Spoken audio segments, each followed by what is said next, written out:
আজকে আমরা শিখবো যে কিভাবে প্যাটার্ন গ্রেডিং করতে হয়। তো এর আগের পর্বগুলোতে কিন্তু আমরা শিখছি যে কিভাবে প্যাটার্ন তৈরি করতে হয়। তো আপনারা যদি আগের পর্বটা না দেখে থাকেন তাহলে অবশ্যই আগের পর্বটা আপনারা দেখে নেবেন।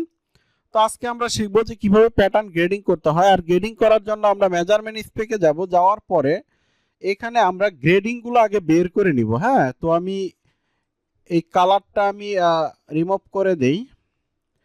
তো এখন গ্রেডিং বের করার জন্য আমি আপনাদেরকে এর আগের পর্বগুলো তো এর আগের আইটেমগুলো তো যেভাবে আমি আপনাদেরকে দেখাইছি প্রত্যেকটা স্টাইল ঠিক ওইভাবেই আমি গ্রেডিংগুলো বের করব। তো আপনারা একটু মনোযোগ সহকারে ভিডিওটা দেখতে থাকেন, তাহলে আপনারা বুঝতে পারবেন যে কত সহজে গ্রেডিং বের করা যায়। তো গ্রেডিং বের করার জন্য আমি একটা সেল নিয়ে নিচ্ছি, কারণ সেল নিয়ে নিচ্ছি এই জন্য কারণ আমি এখানে গ্রেডিং বের করে আমি আপনাদেরকে দেখাবো, এই জন্য আমি একটা করে সেল নিয়ে নিচ্ছি। তো সেল নেওয়ার কাজ শেষ, এখন আমরা একটু কালার করে দিব। হ্যাঁ, আর কালারটা করে দিব এই জন্য, আমি যদি এটা কালার করে দিই তাহলে আপনাদের বুঝতে অনেক সুবিধা হবে। এই কারণে আমি এটা কালার করে দিব। এটা আমি কালার করব, এই কালার করে দেই, এটাও আমি কালার করে দেই। আসলে এই কালার করার মূল কারণ হলো যে জিনিসটা যেন আপনারা স্পষ্ট বুঝতে পারেন। আর আমি সব সময় চেষ্টা করি যেন আপনারা কাজগুলো খুব ভালোভাবে বুঝতে পারেন, সেই চেষ্টাই আমি সব সময় করি। তো আজকেও সেম ওইভাবেই কাজগুলো করব। আর গ্রেডিং বের করার রুলস হলো এরকম, ধরেন এখানে আছে হলো, আর আরেকটা জিনিস আপনারা একটু মনে রাখবেন, সেটা হলো আমরা প্যাটার্নটা মেক করছি হলো এল সাইজের উপরে, তাই না? তো আমরা প্যাটার্ন মেক করছি এল সাইজের উপরে। দেখেন এল সাইজ থেকে বড় সাইজ আছে হলো একটা দুইটা, এবং এল সাইজ থেকে ছোট সাইজ আছে হলো একটা দুইটা। তো একটা জিনিস হলো যে আমরা প্যাটার্নটা মেক করছি হলো এল সাইজের উপরে, এই যে বাকি যে সাইজগুলো আছে এই প্যাটার্নগুলো তো আমাদের তৈরি করতে হবে, তাই না? তো এই প্যাটার্নগুলো আমরা তৈরি করব হলো গ্রেডিং এর মাধ্যমে। আর এটা কিভাবে গ্রেডিং এর মাধ্যমে তৈরি করতে হয় সেই কাজগুলোই আমি আপনাদেরকে দেখাবো। তো প্রথমে আমরা গ্রেডিংটাকে বের করে নেই। তো গ্রেডিং বের করব হলো, এখানে দেখেন আছে হলো 45.5 আর এখানে আছে হলো 44। তাহলে এটা ডিফারেন্স কতটুকু হলো?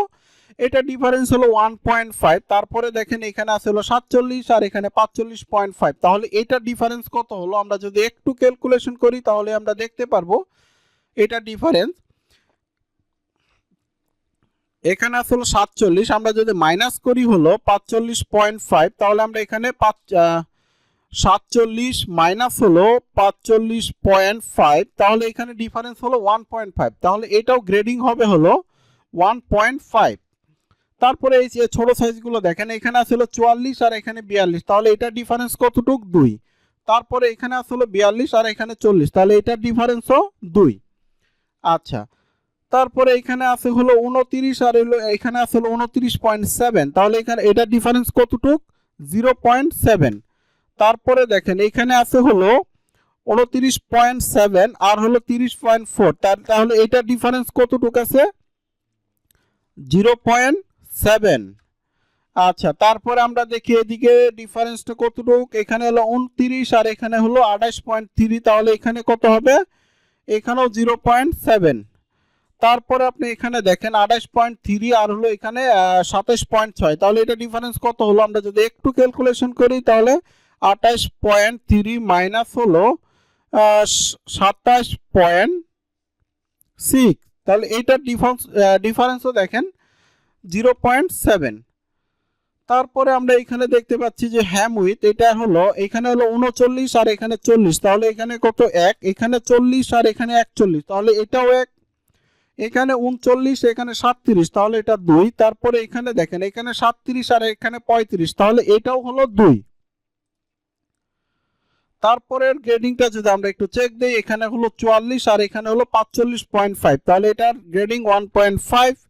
তারপরে দেখেন এখানে আছে হলো, আমরা যদি একটু ক্যালকুলেশন করে দেখি, এখানে গ্রেডিং হলো 46.7 মাইনাস যদি করি হলো আমরা 45.5, তাহলে এটা ডিফারেন্স হলো 1.2, তাহলে এটা কত? 1.2। তারপরে হলো এখানে হলো 44 আর এখানে 42, 6।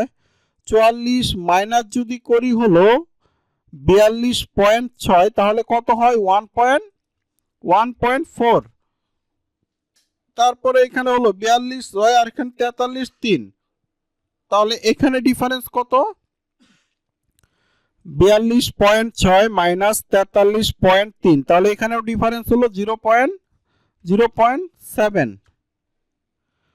তাহলে আমরা এখানে ডিফারেন্সটা পেয়ে গেলাম। আচ্ছা আমরা আরেকবার ক্যালকুলেশন করি, কত এখানে হলো 42.6 মাইনাস হলো 41.3, তাহলে এখানে 1.3, তাহলে এটা হবে হলো 1.3।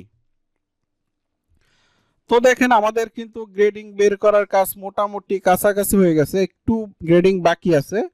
তো আমরা এই গ্রেডিংটা বের করব। এখানে 20 আর এখানে 20.5, তাহলে এটাও 0.5। তারপরে এখানে হলো 20.5 21, তাহলে এটাও 0.5। এখানেও দেখেন 0.5, এখানেও 0.5। তারপরে এখানে হলো 0.4, এখানে হলো কত হবে এটা 0.3। এখানে দেখেন 4 7, তাহলে 0.3, তাহলে এখানে হলো কত 12 আর এখানে 11 7, তাহলে এটাও 0.3। তারপরে দেখেন 11 7 11 3, এটা 0.4। তাহলে আমাদের এখানে গ্রেডিং বের করার কাজ মোটামুটি। আচ্ছা আমরা যদি একটু ক্যালকুলেশন করি তাহলে আমরা দেখতে পারবো এখানে 11.7 মাইনাস হলো 11.3, তাহলে কত হচ্ছে 0.4। ঠিক আছে, এখানে দেখেন 2.5 2.6, তাহলে 0.1, আর এখানে হলো 2.8 0.2, এখানে হলো 0.2, আবার এখানে হলো 0.1। এখন দেখবো আমরা আর্মল স্টেট, এখানে হলো 22, এখানে হলো 0.5, এটাও 0.5, এখানে হলো 1, এখানেও 1। তারপরে এখানে কোনো গ্রেডিং নাই, 0, এখানেও 0, তারপরে এখানেও 0, এখানেও 0, তারপরে দেখেন এখানেও 0, এখানেও 0, এগুলো কোনো গ্রেডিং কিন্তু নাই। তো দেখেন আমরা আমাদের কিন্তু গ্রেডিং বের করার কাজ শেষ। আমরা এর পরের পর্বে শিখব যে কিভাবে প্যাটার্নে গ্রেডিং করতে হয়।